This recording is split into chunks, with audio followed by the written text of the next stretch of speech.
What's up, everyone? It's Dakota, and welcome back to another Modern video. And today we're taking a look at another winner from the post-Cascade world that we are currently living in. And it's a deck that got one of the best tools from Murders at Karlov Manor, or what we thought would become one of the best tools in Murders at Karlov Manor, and is now getting to abuse it in exactly the way that we thought they would, and turns out it's still pretty good.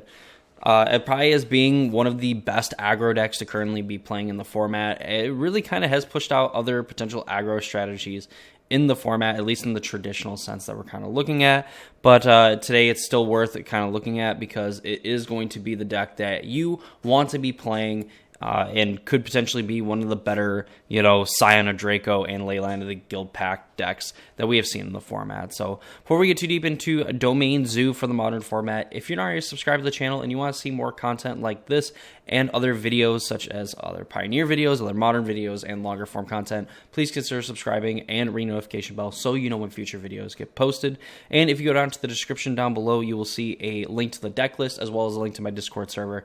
Go ahead, follow that link if you want to go and try out the deck for yourself, or check out our Discord server as well by just following the link and joining. So Domain Zoo is based around the idea of having all 5 basic land types in play. Now, there's a few ways that you can do this. One of the ways that it has been done pre-Murders of Karlov Manor is fetching up a Triome on turn 1, so something like a Savai Triome in this deck, and then going and getting Breeding Pool. So right there you have Savai Triome, which is a Mountain Plains Forest basic land typing, and Breeding Pool is Forest Island. So there you have all 5 basic land types on 2 lands. Now, this would enable a few things. Most importantly, it enables Scion of Draco on turn 2. You're able to play this for 2 mana. You get a 4/4 flyer for your troubles. And it has the further text that says, each creature you control has Vigilance if it's white, Hexproof if it's blue, Lifelink if it's black, First Strike if it's red, and Trample if it is green, which is going to be then given to your other creatures in the deck. Obviously, as you can see, just from the color distribution, we have Territorial Kavu. We get Trample, First Strike, which is very powerful. And the Shiva Brawler already has Trample, so it doesn't really matter. Wild Nikado gets Trample and Ragavan gets First Strike. Annoying abilities for sure. The fact that, you have a 1-mana 3/3 that can get Trample and things like that, can be annoying, but, kind of whatever. Ragavan having First Strike, again, another thing that's annoying, but not necessarily backbreaking. Territorial Kavu actually getting Trample and First Strike is pretty huge considering this thing can be a 5/5. Especially if you're casting a Scion Draco for 2 mana, Territorial Kavu is going to be a 2 mana 5/5. So, very powerful. You have a few other synergies with, Tribal Flames, where, it deals X damage, where X is the number of basic land types you have. So from turn 2 onward, ideally, it's going to be dealing 5 damage for 2 mana, and you're going to be able to do this to a creature or a player. So this kind of help clear the way a little bit, some of the other things that people have going on, but typically this is going to the face because, again, you have these big beaters that are just going to trample over, hit your opponent for tons of damage, get you incremental value in terms of Territorial Kavu, Scion Draco being evasive, and, but just by being a flyer is going to help out quite a bit. So we've already seen this kind of deck exist before. This is kind of what Domain Zoo looked like. You had Leyline Binding here, which is another kind of domain payoff in a way, where it's just, one of the best removal spells to be playing in the format, and really any of the formats.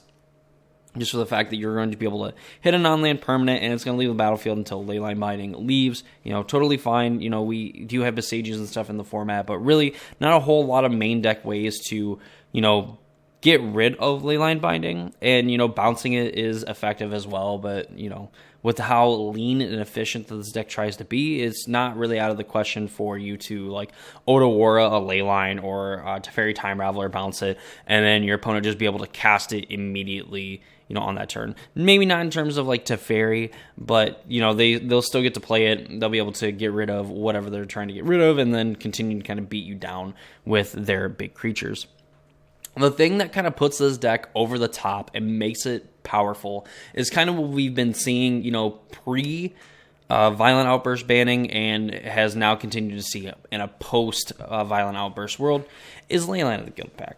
So this, 4 hybrid spell where you can pay it just paying 4 green, which is kind of weird, is a Leyline that will begin the game on the battlefield if you have it in your opening hand.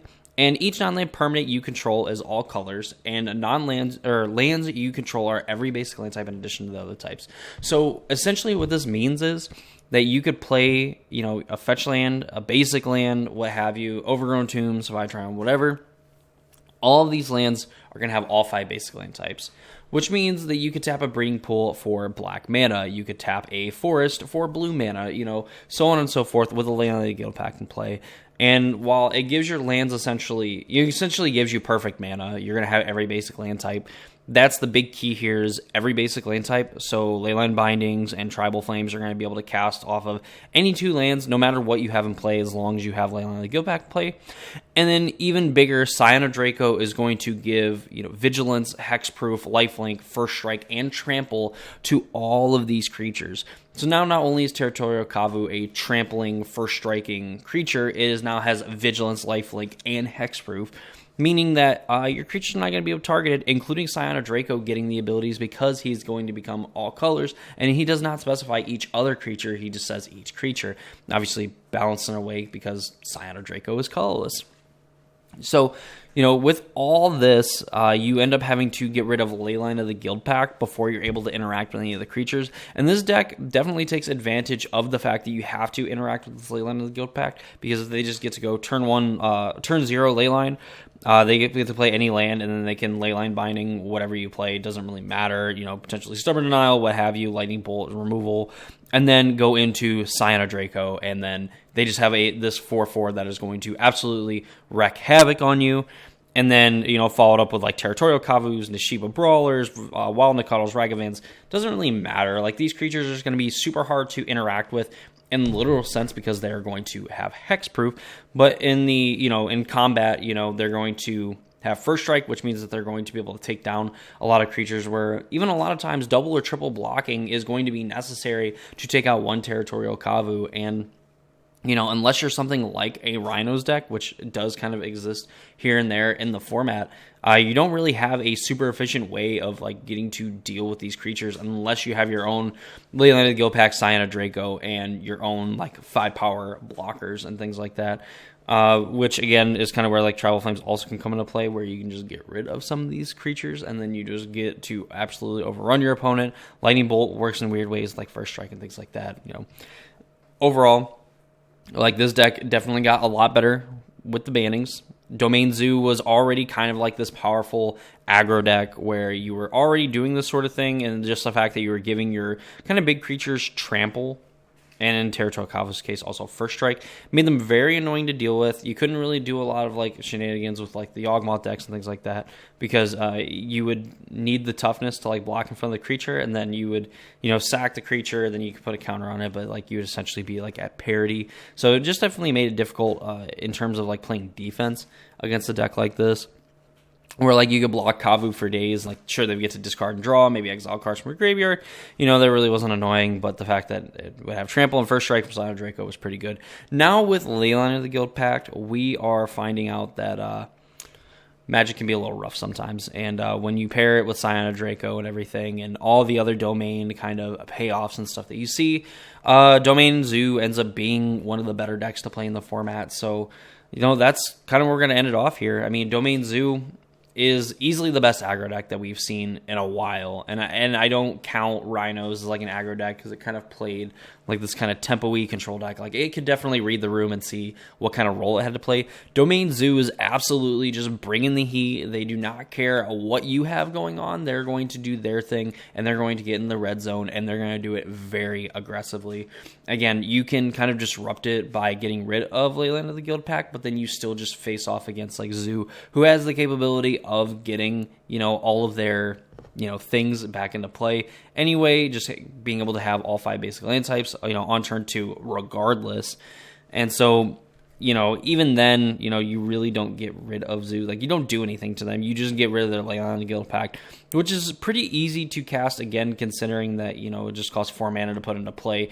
And this Leyline is kind of worth playing after, on turn 4, if you don't already have one, for the fact of how huge Scion of Draco gets in buffing like your whole team with some very relevant keywords and making it very hard for your opponent to race and giving you hopefully enough life to where if they wrath your board, so on, etc., that you are actually able to rebuild and kind of reestablish and, put more pressure on your opponent. So that's the Domain Zoo deck for the Modern format. Overall, the deck is pretty wild, all things considered, and that's just because of the Nicodle. We have an aggro deck that has already been, pretty good. It was probably like tier 2 in the format, compared to something like Living End, compared to Rhinos, compared to Yawgmoth, compared to Titan, what have you.